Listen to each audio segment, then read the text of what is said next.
தமிழை வழக்காடு மொழியாக அறிவிக்க வலியுறுத்தி கோபிச்செட்டிப்பாளையம் ஒருங்கிணைந்த நீதிமன்றம் முன்பு தமிழ்நாடு வழக்கறிஞர் சங்கத்தினர் நீதிமன்ற புறக்கணிப்பு மற்றும் ஆர்ப்பாட்டத்தில் ஈடுபட்டனர்.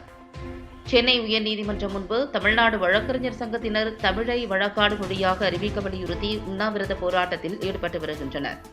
இந்த போராட்டத்திற்கு ஆதரவாகவும் நீதிமன்றங்களில் தமிழை வழக்காடு மொழியாக அறிவிக்க வலியுறுத்தியும் கோபிச்செட்டிப்பாளையம் ஒருங்கிணைந்த நீதிமன்றம் முன்பு தமிழ்நாடு வழக்கறிஞர் சங்கத்தினர் ஆர்ப்பாட்டத்தில் ஈடுபட்டனர். ஆர்ப்பாட்டத்தின் போது ஒவ்வொரு மாநிலத்திலும் அந்தந்த மாநில தாய் மொழியையே வழக்காடு மொழியாக அறிவிக்க வேண்டும் என்ற முழக்கங்களை எழுப்பினர். அதைத் தொடர்ந்து இன்று ஒருநாள் நீதிமன்ற புறக்கணிப்பு போராட்டத்திலும் வழக்கறிஞர்கள் ஈடுபட்டுள்ளனர்.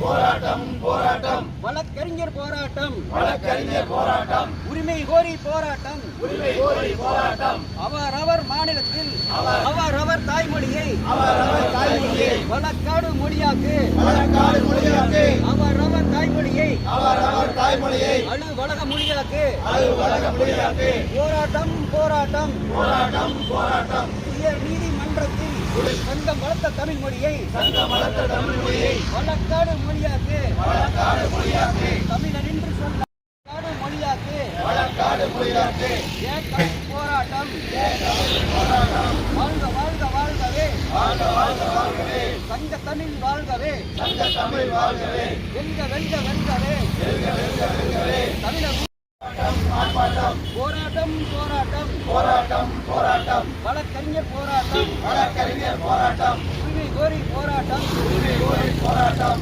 அவரவர் மாநிலத்தில் மாநிலத்தில் அவரவர் தாய்மொழியை வழக்காடு மொழியாக்கு அவரவர் தாய்மொழியை அலுவலக மொழியாக்கு அலுவலக மொழியாக்கு போராட்டம் போராட்டம்